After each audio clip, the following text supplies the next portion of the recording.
Okay, नमस्कार। आज का बहुत अलग से केस आया हुआ है जो कि मैं हर बार यूट्यूब पर नए-नए तरीके से लोगों को रूबरू करवाता हूँ, किस तरीके से लोग पीड़ित हैं आज के ज़माने पे। कोई धन से परेशान, कोई संतान से परेशान, कोई नौकरी से परेशान, कोई अपने रिश्तेदारों से परेशान।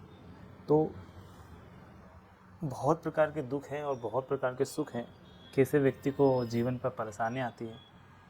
एक जातक है मेरे पास, मैं डेट ऑफ बर्थ टाइम नहीं बताऊंगा, लेकिन इनकी कुछ कहानी पहले बता देता हूँ, फिर कुंडली पर आऊँगा। जातक है, इनकी सरकारी नौकरी है, सरकारी धन से बहुत लाभ ले रहे हैं। इनके पिता दादा सभी लोग सरकारी नौकरी पर रहे हुए, इनको भी सरकारी नौकरी लगी। जातक बोल रहा हूँ, मतलब इसका अर्थ ये है जातक एक लेडी है। जन्म कुंडली की भाषा पर जातक बोलते हैं, इंग्लिश में नेटिव बोलते हैं। तो जब ये इनकी रनिंग एज जो है 41 रनिंग एज है, और इनकी जन्म पत्रिका आज मेरे पास आई, और जन्म पत्रिका जैसे आई तो इनका जो प्रश्न था कि संतान को लेकर, जो एक संतान ऑलरेडी है इनकी, ये दूसरी संतान करना चाह रहे हैं। इनको संतान को लेकर कष्ट हो रहा है, यानी कंसीव नहीं कर पा रहे हैं। 2 बार 3 बार IVF पे चले गए, वो फेल हो गया। पैसा बहुत लगा रहे हैं लेकिन हो नहीं रहा संतान। पहली संतान की एज आई थिंक हो गए होंगे 11-12 साल की एज है। अब दूसरी संतान के लिए पिछले 6-7 सालों से 8 सालों से लगे हुए हैं। तो जब मेरे पास कुंडली आई तो इनको संतान को लेकर कष्ट था, लेकिन जब मैंने कुंडली एनालाइज किया तो उस पर मैंने कम से कम 10 से 15 चीज़ माइनस में पाई। इनसे हर चीज़ पूछा कुंडली देखते हुए। एक नज़र कुंडली पर डाल लो आप, सो दैट आपको थोड़ा सा समझ में आए कि कुंडली की तासीर क्या है। और ऐसे कैसे पता लग गया सर, जब व्यक्ति बोल रहा है कि हमको संतान को लेकर कष्ट है तो संतान की ही बात करना चाहिए, दूसरी बातें कैसे आपने वेरीफाई करी। वो एक एक्सपर्टाइज होती है हर एक एस्ट्रोलॉजर की। या कुंडली आई है, देखो मेरे पास सिंह लगन की कुंडली, सिंह राशि है ना। तो अब इस व्यक्ति को जब अपन ने देखा, कुंडली देखी, तो इनसे मैंने कम से कम 10 से 15 चीज़ें जो पूछी जो माइनस पे चल रहे हैं। ये व्यक्ति को, लेडी को, कर्ज से परेशानी है, हेल्थ इश्यूज़ है, संतान को लेके तो कष्ट ऑलरेडी है, लेकिन ये उन्होंने बताया है ये हम मान लें। इससे पहले क्रॉस वेरिफिकेशन, यानी कि क्रॉस क्वेश्चनिंग जो होता है एक एस्ट्रोलॉजर होने के नाते, एक ज्योतिष होने के नाते जो मैंने किया, तो क्रॉस क्वेश्चनिंग में मैंने जब इनसे किया कि आपने मिसकैरेज एबॉर्शन करवाए हैं क्या, नोइंगली अननोइंगली, तो इन्होंने कहा कि हाँ करवाया है। एक करवाया है, मल्टीपल कराया। तो इन्होंने कहा कि एक मतलब इस तरीके से अपने आप हुआ है, और 2-3 छोटे छोटे इस प्रकार से जो उसको हम एबॉर्शन नहीं मानेंगे।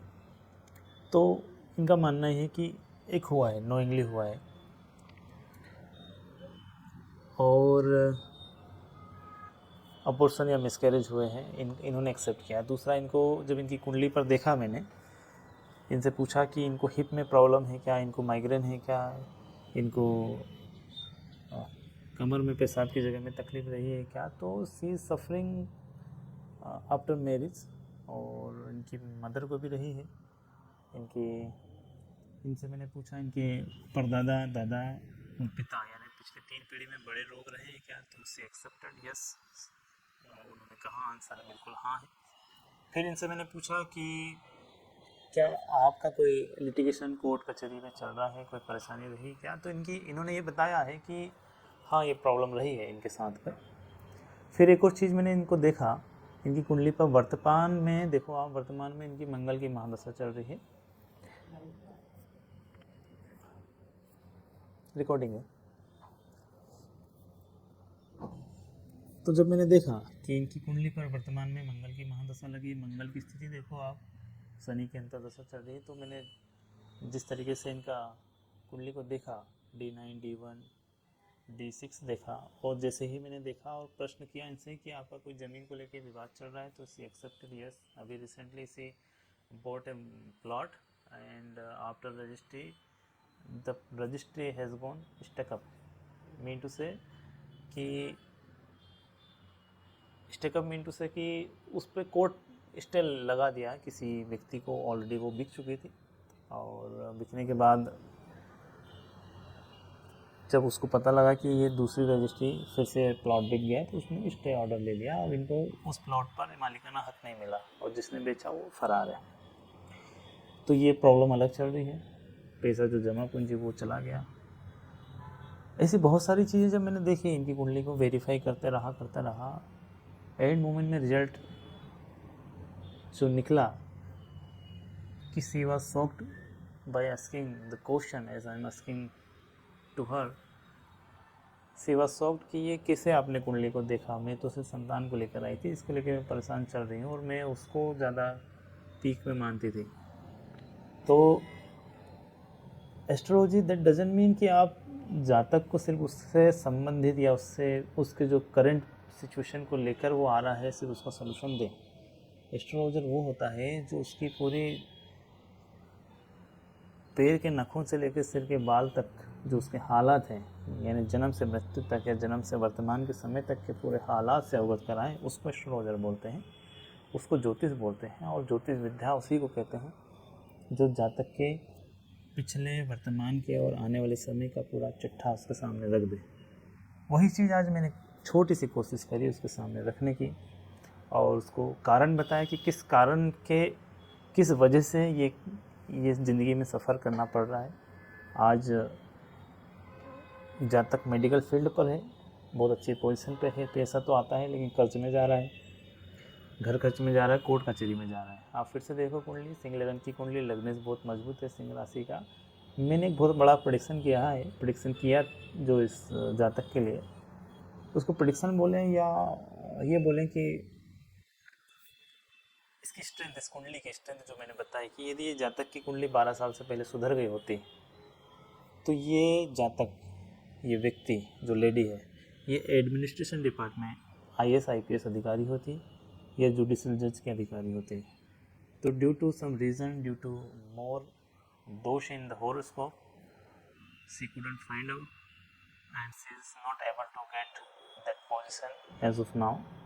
आज की कंडीशन ऐसी है कि अर्निंग तो है लेकिन below the middle class he is surviving the life with the family. Health issues चल रहे, बोन प्रॉब्लम है, सुखी नहीं है, घर में चिड़चिड़ाहट, लड़ाई झगड़े चल रहे हैं। इस तरीके से इनकी कुंडली आई है। तो ऐसा क्या रीज़न है, अब पॉइंट ये आता है कि ऐसा क्या रीज़न है कि इस तरीके से कुंडली गर्त पे चले गई। अब जैसे आप लोग नॉर्मल लोग जैसे एस्ट्रोलॉजी देख रहे होंगे, सुन रहे होंगे, सभी को पता है कि यार कुंडली में देखो 5th हाउस में केतु है तो बिल्कुल यार संतान को लेकर कष्ट होगा। लेकिन केतु 5th हाउस में आया क्यों ऐसा 5th हाउस में केतु मिला, वो रीज़न है एस्ट्रोलॉजी को समझने का। और केतु प्लस में है, माइनस में है, ये कैसे पता लगाया जा सकता है, ये भी बहुत बड़ा रीज़न है। एस्ट्रोलॉजी सीखने से आपको बहुत कुछ इंट्यूशंस यानी बहुत जानकारी आपको मिल सकती है।